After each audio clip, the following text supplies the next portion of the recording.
Hi అండి. అందరూ ఎలా ఉన్నారు? బాగున్నారా? నేను బాగున్నానండి. ఇవాళ మీ అందరి కోసం నేను పప్పు తీసుకొచ్చాను. చాలా ఇలా గట్టిగా, చిక్కగా చేసుకునే పప్పు. అది 2 ఆకుకూరలు కలిపాను. పాలకూర కలిపాను, అలాగే బచ్చల కూర 2 కలిపేసాననమాట. సో, పప్పు తీసుకున్నాను. ఒక 2 గ్లాసులు పప్పు తీసుకున్నాను. మంచిగా చిన్న చిన్న గ్లాస్‌తో 2 గ్లాసులు పప్పు తీసుకొని, చక్కగా అందులో నేను పచ్చిమిరపకాయలు వేసుకున్నాను, పసుపు వేసుకున్నాను, కొంచెం కారం వేసుకున్నాను, అలాగే ఈ 2 ఆకుకూరలు వేసేసి ఉడకబెట్టేసుకున్నాను. ఉడకబెట్టేసుకున్నాక ఇప్పుడు నేను మళ్ళీ ఈ గిన్నెలో వేసుకుని, ఇప్పుడు నేను మరగడానికి పెట్టేస్తాను. సో, ఇది బాగా మరిగితే మాత్రం చాలా చాలా బాగుంటుంది. చూసారు కదా, నేను 2 ఆకుకూరలు వేశాను. చాలా మంచిది. బచ్చల కూర చాలా మంచిదండి. అలాగే పాలకూర కూడా మనకి మంచిదని తెలుసు. సో, 2 ఆకుకూరలు కలిపేసి ఎక్కువ పచ్చిమిరపకాయలు వేసుకోవాలి. సో, మనం ఇందులో ఎక్కువ ఎండు కారం అనేది వేయం. నేను ఇందాక వేసినప్పుడు కూడా, పప్పు ఉడకబెట్టేటప్పుడు వేసినప్పుడు కూడా చాలా తక్కువ వేశాను. అంటే హాఫ్ స్పూన్ వేశాను, పసుపు వేశాను. నేను మళ్ళీ పోపులో ఎలాగో వేస్తాను కాబట్టి ఇంకా ఇందులో మాత్రం నేను వేయలేదు. పచ్చిమిరపకాయలు మాత్రం ఎక్కువ వేసుకున్నాను. చక్కగా ఇలా ఉడకబెట్టేసుకుని ఇలా చేసుకుంటాను. మిగతాది ఇంకోటి ఏంటంటే, ఈ పప్పులో వెరైటీ ఏంటంటే, నేను ఇలాగా మామిడికాయని ఉడకబెట్టేసుకుని ఇలా మ్యాష్ చేసి పెట్టేసుకున్నాను. సో దట్ ఏమవుతుందంటే, ఈ మామిడికాయని ఇందులో వేసేసి మనం ఉడకబెట్టేసుకుంటాం అనమాట. ఆల్రెడీ ఉడికిపోయి ఉంది, బాగా మ్యాష్ చేసి పెట్టుకున్నాను. ఇది ఒక్కసారి మరుగొచ్చాక అప్పుడు మనం ఈ మామిడికాయ పేస్ట్ని వేసేసుకుని అప్పుడు మళ్ళీ మరగబెట్టుకోవచ్చు అనమాట. దయచేసి నా ఛానల్ని ఎవరైనా చూస్తూ ఉంటే మాత్రం తప్పకుండా నా ఛానల్ని సపోర్ట్ చేయండి. ఇంకో నలుగురికి షేర్ చేయండి. నా ఛానల్ని ప్రమోట్ చేయండి. అలాగే కొత్త వాళ్ళు ఎవరైనా ఉంటే వాళ్ళు కూడా నా ఛానల్ని సపోర్ట్ చేయండి. సబ్స్క్రైబ్ చేసుకోండి. ఇంకో నలుగురికి నా ఛానల్ని సపోర్ట్ చేసి ప్రమోట్ చేయండి. సబ్స్క్రైబ్ చేసుకోమని మాత్రం చెప్పండి. ఇంకేంటంటే విశేషాలు, మీరు నా ఛానల్ని చూస్తున్నారా? అసలు చూస్తుంటే మాత్రం ఫుల్ వీడియో చూస్తూ ఉండండి. సో దట్ నేను ఏమేమి వేస్తానో మనకి తెలియదు కదా. స్కిప్ చేసేసారనుకోండి, ఒకటి స్కిప్ అయిపోయినా డిఫరెంట్ టేస్ట్ వచ్చేస్తుంది. సో మొత్తం వీడియో చూస్తే కానీ మనకి తెలీదు. సో మొత్తం వీడియో చూస్తూ ఉండండి. చక్కగా మీకు మంచి మంచి రెసిపీస్ వస్తూ ఉంటాయి. మన ఇంట్లో ఉండే ఇంగ్రీడియంట్స్తోనే నేను యాక్చువల్లీ అన్నీ చేస్తూ ఉంటాను. ఎక్కడ ఆర్భాటం పడిపోక్కర్లేదు, హడావిడి పడిపోక్కర్లేకుండా హ్యాపీగా చేసుకునేటట్టు నేను చేసేస్తాను అనమాట. సో ఇది ఒక్కసారి పప్పు మరగాలండి. పప్పు మరిగిపోతే మనం అప్పుడు మామిడికాయ పేస్ట్ అనేది వేసేయచ్చు. మామిడికాయ వేస్తే ఎలా ఉంటుందంటే, చాలా పుల్లగా, పప్పు చాలా టేస్టీగా ఉంటుంది. పుల్లగా కమ్మగా ఉంటుందన్నమాట. నేను ఎప్పుడు చేసినా మామూలుగా కమ్మని పప్పు చేశాను, లేదా మామూలుగా చింతపండు రసం ఏదో వేయడం అనేది నేను యూట్యూబ్లో షేర్ చేశాను.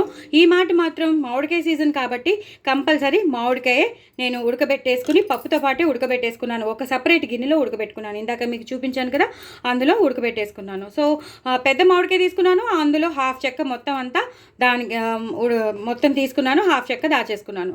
ఎక్కువ వేసేస్తే మరీ పుల్లగా అయిపోతుంది, తినలేము. సో చాలా పుల్లగా ఉన్న మామిడికాయ కాబట్టి, మామిడికాయ ఎక్కువ పుల్లగా ఉంటే మీరు హాఫ్ చెక్క వేసుకోండి, లేదు పులుపు మామూలుగా ఉంది అంటే ఫుల్ మామిడికాయ వేసేసుకోండి. ఓకేనా అండి? సో ఇది మరుగుతోంది. ఒక్కసారి బాగా మరిగిపోయాక అప్పుడు మనం ఆ పేస్ట్ వేసేటప్పుడు మళ్ళీ మీకు చూపిస్తాను. చూసారు కదండి, పప్పు బాగా మరిగిపోతుంది, కుతుకుతులాడిపోతుంది, బాగా మరిగిపోతుంది. కాబట్టి ఇప్పుడు మనం ఈ మామిడికాయ పేస్ట్ని వేసేసుకుందాం. చాలా చాలా టేస్టీగా ఉంటుందండి. చాలా అంటే చాలా టేస్టీగా ఉంటుంది మామిడికాయ వేస్తే మాత్రం. ఈ సీజన్లో మాత్రం మీరు తప్పకుండా మర్చిపోకుండా ఏ చింతపండు, నిమ్మకాయ వాడకుండా మామిడికాయతో చేసుకుంటే మాత్రం అదిరిపోతుంది. మీకు బోల్డన్ని ఎప్రిసియేషన్స్ వస్తే మిమ్మల్ని మెచ్చుకోకుండా ఉండలేరు మన ఇంట్లో వాళ్ళు. సో అందుకనమాట అందరు ఆడవాళ్ళకి చెప్తున్నాను, ఈ మామిడికాయ సీజన్లో మాత్రం తప్పకుండా మీరు చేసుకోండి. మామిడికాయ గుజ్జు, అదే మామిడికాయ ఉడకబెట్టేసుకుంటే గుజ్జుగా అయిపోతుంది కదా, దాన్ని స్మాష్ చేసేస్తే గుజ్జు అయిపోతుంది. దాంతో చేసేసుకోండి. చాలా చాలా టేస్టీగా ఉంటుంది. ఇప్పుడు ఈ పులుపు అంతా ఇప్పుడు ఈ మామిడికాయలోకి వెళ్ళిపోతుంది. చాలా చాలా టేస్టీగా ఉంటుంది. ఇప్పుడు మరుగుతోంది కదా, ఈ మరిగేటప్పుడే మనం ఉప్పు వేసేసుకోవాలి. తగినంత ఉప్పు సరిపోతుంది. ఈ మాత్రం పడుతుందండి, ఎందుకంటే పప్పు కదా, కొంచెం ఎక్కువే ఉంది కాబట్టి పడుతుంది. అలాగే నేను ఎప్పుడు ఆవాలు మెంతులు, ఎండుమిరపకాయలు రోస్ట్ చేసిన పౌడర్ ఉంటుంది కదా, అది వేసేసాను. దాన్ని ఇలాగా కలిపేసుకోవాలి, జాగ్రత్తగా కలిపేసుకోవాలి. మంచి ఫ్లేవర్ వస్తుందన్నమాట. పప్పు మంచి ఫ్లేవర్ వస్తుంది ఆవాలు మెంతులు వేసేస్తే. ఇప్పుడు కొంచెం కరివేపాకు వేసుకోండి, అలాగే కొంచెం కొత్తిమీర వేసుకోండి. కొంచెం లాస్ట్లో మళ్ళీ వేస్తాం కాబట్టి ఇప్పుడు కొంచెం వేసుకుంటే సరిపోతుంది. ఎందుకంటే దాంతోపాటు ఉడుకుతూ ఉంటే మంచి ఫ్లేవర్ వస్తుందన్నమాట. సో దాంతోపాటు ఉడకాలన్నమాట. సో ఇది ఇంకొకసారి మరగాలండి. ఇంకొకసారి మరిగాక మీకు మళ్ళీ చూపిస్తాను. పప్పు మరుగుతుందండి, అక్కడ పప్పు మరుగుతోంది. నేను మాత్రం పోపుకి రెడీ చేసేసుకున్నాను. తగినంత నూనె వేసేసుకున్నాను. పోపు గరిటెలో తగినంత నూనె వేసుకున్నాను. వెల్లుల్లిపాయలు వేశాను. అలాగే వెల్లుల్లిపాయలు ప్లస్ ఒక నిమిషం అండి, 1 మినిట్. వెల్లుల్లిపాయలు వేసేసుకున్నాను. అలాగే ఆవాలు, జీలకర్ర, ఎండుమిరపకాయలు కూడా వేసేసుకున్నాను. ఒకసారి ఇలా కలిపేసేస్తే ఎక్కువ వెల్లుల్లిపాయలు వేసుకోండి, అప్పుడు బాగుంటుంది. ఆ ఫ్లేవర్ అనేది రావాలి కదా. ఇప్పుడు నేను కారం వేసేసుకుంటున్నాను. అలాగే తగినంత ఇంగు వేసేసుకుంటున్నాను. ఇంగు మాత్రం కాంప్రమైజ్ అవ్వద్దు, ఎక్కువ వేసుకోండి. ఇంగు పోపు వేసుకోండి, వెల్లుల్లిపాయలు పోపు ఉండాలి, ఎండుమిరపకాయలు, ఆవాలు, జీలకర్ర ఇవన్నీ వేసుకోండి. కారం మాత్రం ఇలాగే పోపులో వేయండి. చాలా చాలా చాలా చాలా బాగుంటుంది. ఇప్పుడు ఈ వేగిపోయిన పోపుని మనం ఇందులోకి ట్రాన్స్ఫార్మ్ మెల్లిగా చేసేసుకుంటాను. అంతేనండి, అయిపోయింది. మనకి రెడీ అయిపోయింది పాలకూర బచ్చల కూర పప్పు. చాలా చాలా టేస్టీగా ఉంటుంది, విపరీతమైన టేస్టీగా ఉంటుంది. మీకు కనిపిస్తుంది కదా, బాగా ఉడికిపోయింది, బాయిల్ అయిపోతుంది పప్పు. సో మీరు కూడా తప్పకుండా ట్రై చేయండి. నా ఛానల్ని సబ్స్క్రైబ్ చేసుకోండి, సపోర్ట్ చేయండి. చాలా చాలా టేస్టీ అయిన పాలకూర బచ్చల కూర పప్పు చాలా చిక్కగా చేశాను. ఈ మాట పల్చగా కాకుండా చిక్కగా చేశాను. సో దట్ కలుపుకోవడానికి బాగుంటుంది, తినడానికి బాగుంటుంది. ఒక్కొక్కసారి ఒక్కొక్కలా చేసుకోవాలి. ఒకసారి పల్చగా చేసుకోవాలి, ఒకసారి చిక్కగా చేసుకోవాలి. మనకి ఎలా అనిపిస్తే అలా. ఈ మాట చిక్కగా తినాలనిపించింది కాబట్టి చిక్కగా చేశాను. చూసారు కదా ఎంత టెంప్టింగ్గా ఉందో, ఎంత బాగుందో చూసారా. ఆ వెల్లుల్లిపాయలు కానీ, ఆ ఎండుమిరపకాయలు కానీ సూపర్. ఇంకా ఇంగు పోపు అయితే వాసన అదిరిపోతుంది. సో డూ ట్రై ఇట్ అండి. నా ఛానల్ సబ్స్క్రైబ్ చేసుకోండి, సపోర్ట్ చేయండి. ఇంకో నలుగురికి షేర్ చేయండి. అలాగే సబ్స్క్రైబ్ చేసుకోవడం అస్సలు మర్చిపోద్దండి. రకరకాలైన మంచి మంచి రెసిపీస్ మీకు పంపిస్తున్నాను కాబట్టి మీరు తప్పకుండా నా ఛానల్ని సబ్స్క్రైబ్ చేసుకోండి.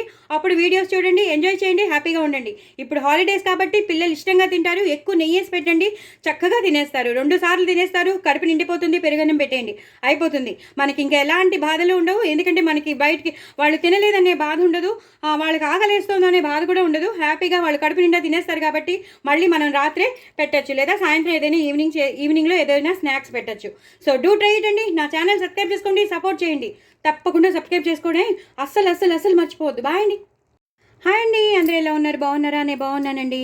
ఇవాళ మీ ముందుకి నేను 2 ఆకుకూరలు కలిపిన పప్పు తీసుకొచ్చాను. చాలా చాలా చిక్కగా చేశాను. 2 ఆకుకూరలు, ఒకటి బచ్చల కూర, ఒకటి పాలకూర. చాలా చాలా టేస్టీగా వచ్చింది. ఇందులో మామిడికాయను కూడా ఉడకబెట్టేసుకుని దాన్ని స్మాష్ చేసి కలిపాను. సో మామిడికాయ కూడా వేశాను కాబట్టి మామిడికాయ పాలకూర బచ్చల కూర పప్పు అండి. చాలా చాలా టేస్టీగా వచ్చింది. ఎక్కువ వెల్లుల్లిపాయలు వేసుకోండి, ఎక్కువ ఇంగు పోపు వేసుకోండి, ఎండుమిరపకాయలు పోపు పెట్టినది అదిరిపోయిందండి. ఎక్కువ పచ్చిమిరపకాయలు వేసుకున్నాను, తక్కువ ఎండుకారం వేసుకుని చేసినది.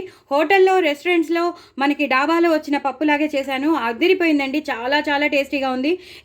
ఇందులో డిఫరెన్స్ ఏంటంటే, ఎప్పుడు మనం చింతపండు పిండుకుంటాం లేదా నిమ్మకాయ పిండుకుంటాం, అలా కాకుండా మామిడికాయని ఇవాళ వేశాను, మామిడికాయ కలిపాను. అదిరిపోయిందండి, అదిరిపోయింది. ఇప్పుడు ఉన్నవి హాలిడేస్ కాబట్టి పిల్లలు చాలా చాలా ఎంజాయ్ చేస్తారు.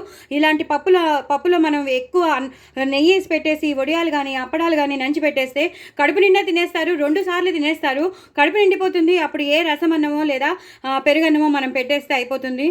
అప్పుడప్పుడు ఆవకాయ అన్నం కూడా పెడుతుండండి. ఆవకాయ చాలా మంచిది, ఎందుకంటే అందులో ఆవ పొడి, మెంతి పొడి అన్నీ ఉంటాయి కాబట్టి చాలా మంచిది. అప్పుడప్పుడు ఆవకాయ మాత్రం పిల్లలకు కూడా పెడుతూ ఉండండి, అలవాటు చేస్తూ ఉండండి. ఇప్పుడు మాత్రం నేను కరివేపాకు వేసేసుకుంటాను, అలాగే కొత్తిమీర వేసేసుకుంటాను. చాలా చాలా టేస్టీ అయిన 2 ఆకుకూరలతో మామిడికాయ కలిపిన పప్పు అదిరిపోయిందంటే అదిరిపోయింది. దయచేసి నా ఛానల్ని సబ్స్క్రైబ్ చేసుకోండి, సపోర్ట్ చేయండి. ఇంకో నలుగురికి షేర్ చేయండి, ప్రమోట్ చేయండి. సబ్స్క్రైబ్ చేసుకోవడం మాత్రం అస్సలు మర్చిపోవద్దండి. ఎందుకంటే అంత టేస్టీ అయిన పప్పు మళ్ళీ దొరకదు. అంత బాగా వచ్చింది. నేను చెప్పినట్టు మీరు లాంగ్ వీడియో చూస్తే మాత్రం మీరు చక్కగా మంచి పప్పు మీ ముందుకు వచ్చేస్తుంది. సో లాంగ్ వీడియో తప్పకుండా చూడండి. ఎవరు లాంగ్ వీడియో చూడట్లేదు, తప్పకుండా లాంగ్ వీడియో చూడండి, స్కిప్ చేయకుండా చూడండి. నా ఛానల్ని మాత్రం సబ్స్క్రైబ్ చేసుకోండి. చాలా చాలా టేస్టీ అయిన 2 ఆకుకూరలతో కలిపిన మామిడికాయ వేసిన పప్పు అదిరిపోయిందంటే అదిరిపోయింది. పిల్లలైతే వదిలిపెట్టరు, పెద్దలు వదిలిపెట్టరు. మీరు హ్యాపీ, పిల్లలు హ్యాపీ, పెద్దవాళ్ళు హ్యాపీ. అంత బాగుంటుందన్నమాట. సో డూ ట్రై ఇట్ అండి. నా ఛానల్ మాత్రం సబ్స్క్రైబ్ చేసుకోవడం అస్సలు మర్చిపోవద్దండి. బాయ్ అండి.